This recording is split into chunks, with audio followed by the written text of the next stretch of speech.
कोलकाता में रीना के घर में हमेशा मीठी चमेली और स्वादिष्ट चाय की खुशबू आती थी। रीना 17 साल की थी। उसका एक छोटा भाई रोहन था जो 10 साल का था और एक छोटी बहन प्रिया थी जो 5 साल की थी। उनकी माँ मीना और पिताजी राजेश बहुत प्यारे थे। उनका जीवन सामान्य और खुशहाल था, लेकिन फिर चीजें बहुत बहुत डरावनी हो गईं। एक शाम रीना के मम्मी पापा परिवार से मिलने गए। रीना ने अपनी सहेलियों दिया और समीर के साथ डरावनी फिल्में देखने के बाद खुद को बहादुर महसूस किया। चलो एक बहुत डरावना खेल खेलते हैं, उसने फुसफुसाया। उन्हें एक पुराना ओइजा बोर्ड मिला। यह एक ऐसा खेल था जिससे लोग भूतों से बात करते थे। उन्होंने इसे रीना के कमरे के फर्श पर रखा। सावधान रहना, दिया ने फुसफुसाया। उसकी आंखें बड़ी हो गईं। मेरी चाची कहती हैं कि ये खेल दरवाजे खोल सकते हैं। रीना हंसी। ये तो बस एक खेल है। उसने अपनी उंगली बोर्ड पर एक छोटे दिल के आकार के लकड़ी के टुकड़े पर रखी और उसके दोस्तों ने भी ऐसा ही किया। क्या यहाँ कोई है? उसने बहादुर बनने की कोशिश करते हुए पूछा। कुछ नहीं हुआ। फिर कमरा अचानक बहुत ठंडा हो गया, जैसे किसी ने फ्रीजर का दरवाजा खोल दिया हो। फूलों की मीठी खुशबू गायब हो गई। उनकी उंगलियों के नीचे का छोटा लकड़ी का टुकड़ा हिलने लगा। धीरे धीरे यह अक्षरों पर चला गया। हाँ, YES। रीना के दोस्त हांफने लगे। तुम कौन हो? समीर ने अपना हाथ हटाते हुए फुसफुसाया। लकड़ी का टुकड़ा इस बार बहुत तेजी से बोर्ड पर घूमा और लिखा मेरा, MINE। रीना के पेट में बर्फ जम गई। मेरा? किसका? टुकड़ा फिर से चला। रीना, RINA। अचानक छोटी प्रिया, जिसे अपने कमरे में गहरी नींद में होना चाहिए था, जोर जोर से रोने लगी। उनकी माँ मीना जल्दी घर आ गई थी। वह चिंतित होकर भागी। रीना ने जल्दी से डरावना बोर्ड अपने बिस्तर के नीचे धकेल दिया। क्या हुआ मेरी बच्ची? मीना ने प्रिया को गले लगाया, जिसका छोटा शरीर कांप रहा था। क्या तुमने बुरा सपना देखा? प्रिया अपनी माँ से चिपक गई। अपनी कांपती उंगली रीना की ओर इशारा करते हुए बोली, वह अकेली नहीं है माँ, एक बुरी औरत उसके साथ है। रीना और उसके दोस्तों ने एक दूसरे को देखा। उनके चेहरे पीले पड़ गए थे। माँ ने सोचा कि प्रिया ने सिर्फ एक बुरा सपना देखा है, लेकिन रीना जानती थी अगले ही दिन अजीब चीजें होने लगीं। रीना की पसंदीदा गुड़िया, एक सुंदर गुड़िया जो उसकी दादी ने दी थी, दीवार की ओर मुड़ जाती थी। रीना उसे कितनी बार भी सीधा करती, वह बाद में फिर से दीवार की ओर मुड़ जाती।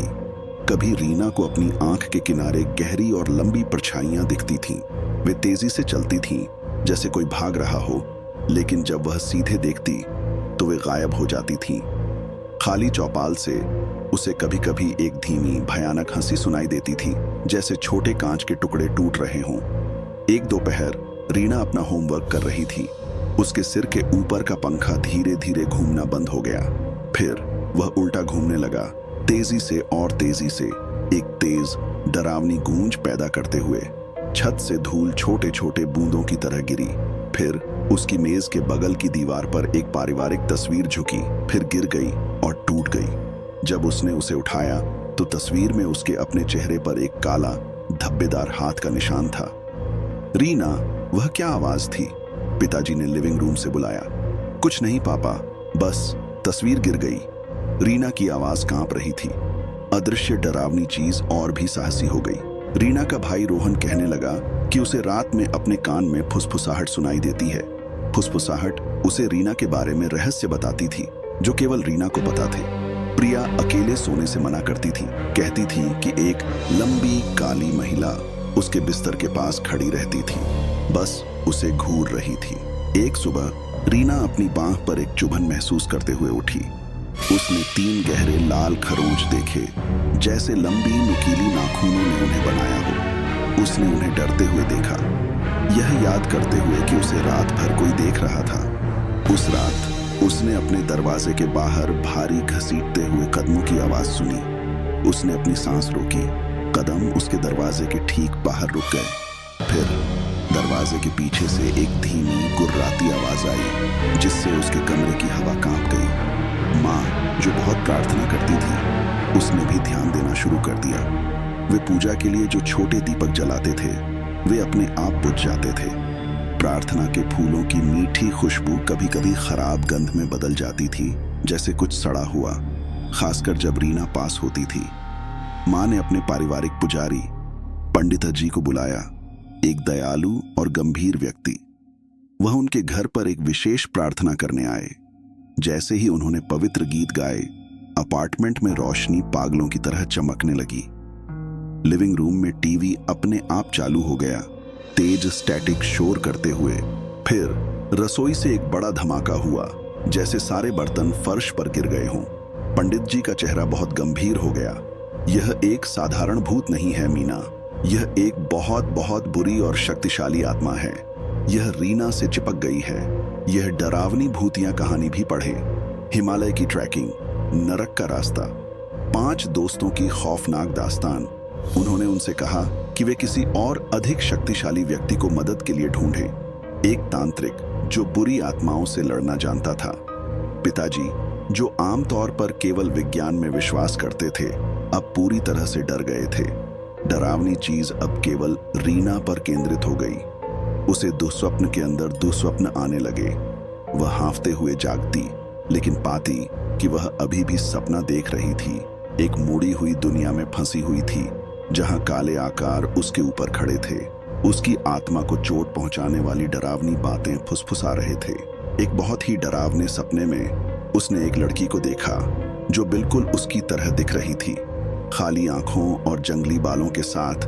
धीरे धीरे उसके बिस्तर के नीचे से बाहर निकली। उसकी बाहें और पैर अजीब तरह से मुड़े हुए थे और उसका मुंह एक मूक चीख में खुला था। रीना पसीने में भीगी हुई जागती, अपनी हड्डियों में एक गहरी ठंड महसूस करती थी। एक दोपहर माँ ने रीना को एक कुर्सी पर बैठे पाया। उसकी आंखें खाली थीं। रीना एक कर्कश बूढ़ी महिला की आवाज में बोल रही थी। उसने मुझे देखा। उसने उन्हें बताने की कोशिश की, लेकिन उन्होंने मुझे अनदेखा कर दिया। अब वह मेरी है, माँ चिल्लाई, रीना को हिलाते हुए, जो अचानक फिर से सामान्य दिखने लगी, भ्रमित और डरी हुई। माँ, क्या हुआ? आप क्यों रो रही हैं? रीना ने अपनी सामान्य लेकिन डर से भरी आवाज में पूछा। पिताजी ने तय किया कि उन्हें अपना घर छोड़ना होगा, लेकिन डरावनी चीज उन्हें जाने नहीं देने वाली थी। जैसे ही उन्होंने अपने कपड़े पैक किए, वैसे ही दीवारों से एक गहरी और तेज गूंज आई, जिससे खिड़कियां खड़खड़ाने लगीं। जो सूटकेस उन्होंने पैक किए थे, वे अचानक खाली हो गए। कपड़े पूरे फर्श पर उड़ जाते थे। जब पिताजी ने दीवार से एक धार्मिक तस्वीर उतारने की कोशिश की, तो वह उनके हाथों से उड़ गई और उनके चेहरे पर जोर से लगी और खून बहने लगा। अपार्टमेंट में उनकी आखिरी रात एक डरावनी फिल्म में रहने जैसी थी। वे लिविंग रूम में एक साथ दुबक गए और सभी रोशनी चालू थी, जोर जोर से प्रार्थना कर रहे थे। अचानक मुख्य दरवाजा, जिस पर कई कुंडी लगी हुई थी, धीरे धीरे अपने आप खुल गया। एक बर्फीली हवा का झोंका अपार्टमेंट में घुस गया, जिससे सड़ी हुई चीजों की तेज और घिनौनी गंध आई। प्रिया बुरी तरह रोने लगी। रोहन ने डर से बड़ी आंखों से अंधेरे चौपाल की ओर इशारा किया।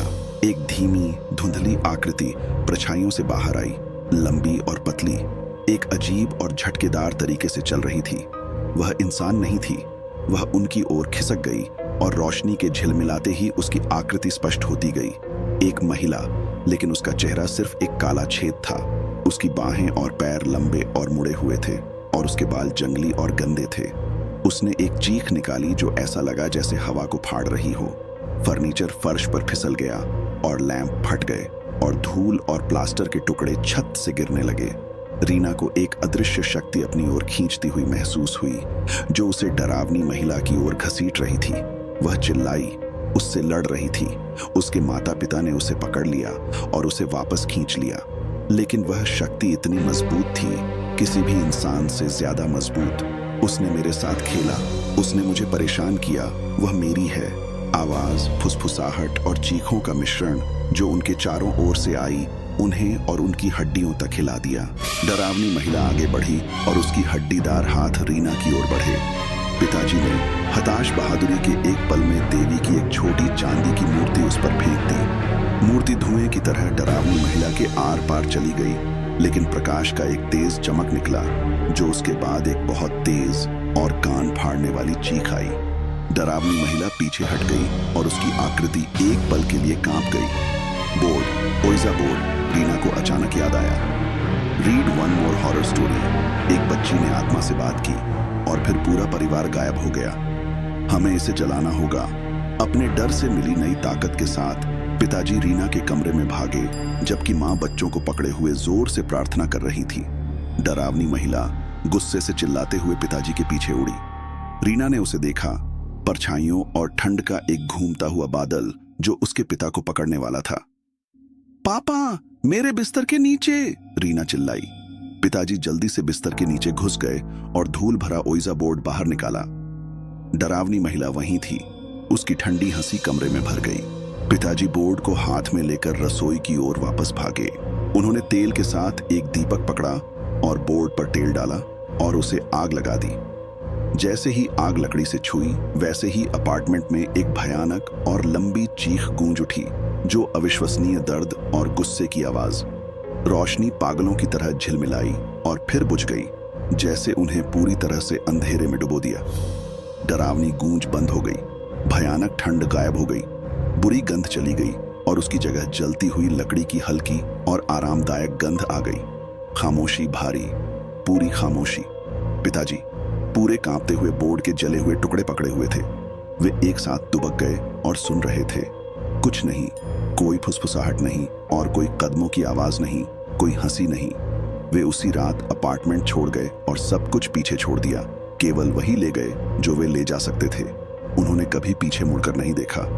वे एक अलग शहर में चले गए और एक नई शुरुआत की। मीठे फूलों और स्वादिष्ट चाय की खुशबू अंततः उनके जीवन में वापस आ गई। लेकिन ठंड और अंधेरी परछाइयों और उस भयानक खाली चेहरे की याद रीना को कभी नहीं भूली। कभी कभी वह आधी रात में जाग जाती, यकीन करती कि उसे अपना नाम रीना की हल्की फुसफुसाहट सुनाई दे रही है। यह एक डरावनी याद दिलाता था कि कुछ दरवाजे एक बार खुलने के बाद फिर कभी पूरी तरह से बंद नहीं होते।